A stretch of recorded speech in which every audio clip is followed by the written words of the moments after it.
Morning glory, America. I'm Hugh Hewitt. A week of breaking news stories, mounting controversies and criticism throughout D.C., and a victory over ISIS in Raqqa, the self-proclaimed capital of the self-proclaimed caliphate. Joining me to recap the week that was and to look ahead, James Hohmann of The Washington Post, Seung Kim of Politico, Courtney Kube of NBC News, and Linskey of the Boston Globe. Seung, it's the first time you've joined us, so let's have you lead off. What is the biggest story of a big week of news?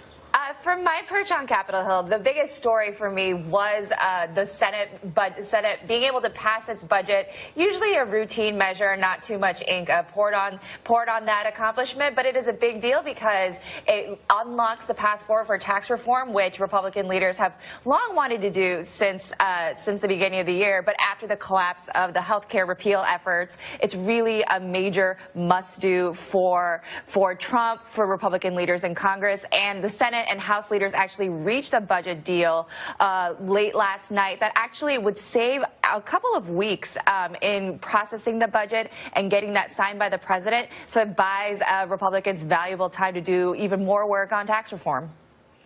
I want to come back to the schedule in a moment, Seung, because that is very, very important. But let's go to Hohmann and see what James is working on as the biggest story of the week. James? Yeah, Hugh, I went down to Richmond, Virginia on Thursday night for Barack Obama's first campaign appearance since leaving office. He's talked for more than half an hour. It was really striking how many echoes there were between what Obama said about President Trump and what George W. Bush said sort of broadly about the problems in our civic culture. I think after Bush was sort of the radar politically, out of the fray for 9 years, Obama out of the fray for 9 months. This week we saw the last two presidents, the guys who have been in the Oval Office for the past 16 years, really coming out and saying publicly about Donald Trump what they've thought privately for a while, and I think that that's a big moment. And, we're going to have to come back and figure out whether or not they meant that at Trump directly or at everyone. But let's talk to Linskey. I'm in your home newspaper's town this morning, Boston. Excellent. And so what does the Boston Globe reporter think is the biggest story of the week? Well, I'm going to agree with Politico, actually, that the biggest story of the week is absolutely the budget passing. And, I can take a step back on that. And I spent some time with the Koch brothers and their network last week in New York at the St. Regis Hotel, which costs, I would say, $2,700 a night to stay there.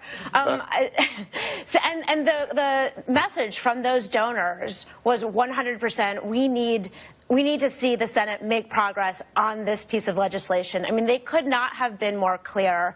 I mean, certainly an issue where they are putting their differences aside with the Trump administration and really putting pressure on many of the members of the Senate and the Republican members to say this has to get done. And so you all of a sudden saw senators talking about maybe we should be working longer weeks, and offering a path which gives them more time to get tax reform done, because it's something that is a critical and do or die, and that's what they heard from the wealthiest people in America. 2 for the budget, 1 for Bush and Obama. What say you, Courtney Kube? What's your #1 story this week from NBC's perch at the Pentagon? I always feel like I'm the outlier, and I have to say it's Niger and the continuing investigation into what happened a little over 2 weeks in Niger, when about a dozen U.S. soldiers came under ambush from dozens of militants. We think this new ISIS affiliate, ISIS Greater Sahel, ISIS-GS. There's been a lot of confusion, both in the immediate aftermath of the attack and then in the ensuing days over what exactly happened.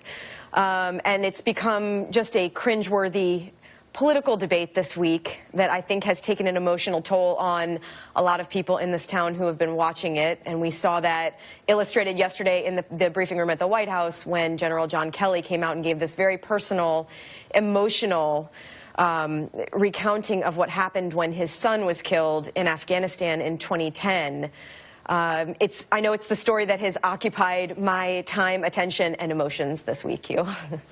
Courtney, were you surprised, as I was, when the general asked the assembled White House press corps, how many of you know Gold Star families? And I think 1 or 2 people raised their hand. I was actually stunned by that. He was talking about how he was stunned by the controversy, but I was stunned that so few people know Gold Star families.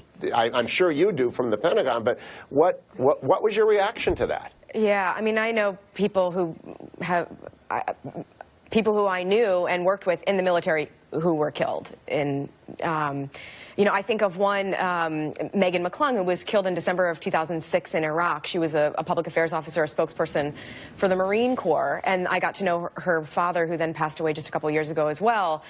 You know, it's a different press corps. You know, at the Pentagon and covering the military, covering the wars, we get to know these people. We're over there. We're living with them, you know, at times.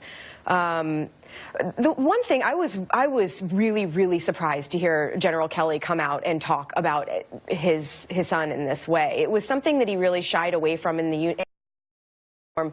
He never wanted to make it sound like his sacrifice was more important or different in any way than the other thousands of Gold Star families who have suffered through this hideous loss. So I was really surprised to hear him personalize it in that way yesterday. And also, you know, it was moving. It was very moving. When he talked about going to Arlington and walking for an hour and a half, it struck me as incongruous, James Hohmann, with what you just talked about. Presidents Bush and Obama came out and spoke about the poisonous atmosphere in the country. People like Britt Hume and Ari Fleischer are saying he did not mean that, President Bush, for Trump. You clearly took that it did, but do you think either of them would have given the same speech had they heard General Kelly's remarks before they did so?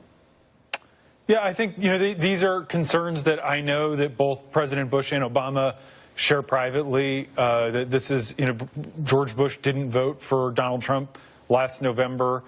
He feels very strongly that he, you know, doesn't have the temperament to be president or the kind of the wisdom. I think you know, I don't want to speculate about what George W. Bush thinks privately, but I do know, you know, yesterday to this point about General Kelly. And it was absolutely moving, was Obama went off script and made an aside about how he had repeatedly gone to Walter Reed and consoled wounded warriors and started talking about wounded warriors. That was not in the script. And I think both Obama and Bush, and I know this from reporting, talking to people who were close to both of them, were offended and upset when Trump said on Monday that they didn't, you know, console families, that they didn't call Gold Star families. You know, for Bush, who feels just such a weight of responsibility for taking us into both Afghanistan and Iraq, I think that was offensive, and clearly it irked Obama because he brought it up. Seung and Annie, I want to ask about Up on the Hill very quickly before we go to break. Did this Kelly speech, remarks, have any impact on the discussions in the Senate on Thursday night? Seung.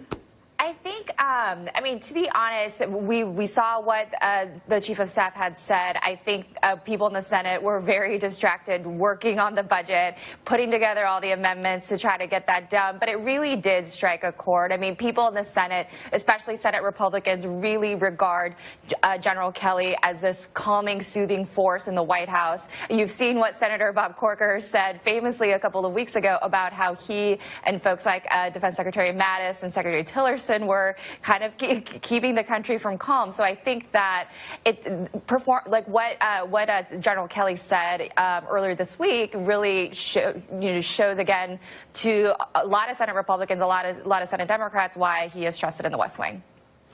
Annie Linskey? Yeah, I would just add to that. You had a day yesterday that was stunning, and three men with a great deal of stature and credibility came out and addressed the American people in their own way. And they sort of, all three of them, you know, provided a reminder about what it's like to hear a leader speak. And it's just something that has been a little absent in our political discourse, which has so quickly gone, you know, so low. And, you know, each of these men are coming from a different perspective, but each are wildly respected and should be respected in the country. And I think, you know, I thought it was a really fascinating day. And I think Kelly, certainly his remarks, you know, hit a chord in the Senate and among all Americans. And I just want to say, for me, the biggest story of the week was that Raqqa fell. I mean, it's the capital of ISIS. Donald Trump came into office vowing to destroy them. James Mattis has testified he was annihilate. The United States military was going to annihilate ISIS. It's actually happened. It's won. We've won that part of the war, and it's not being covered. It's incredible to me. Stay with us.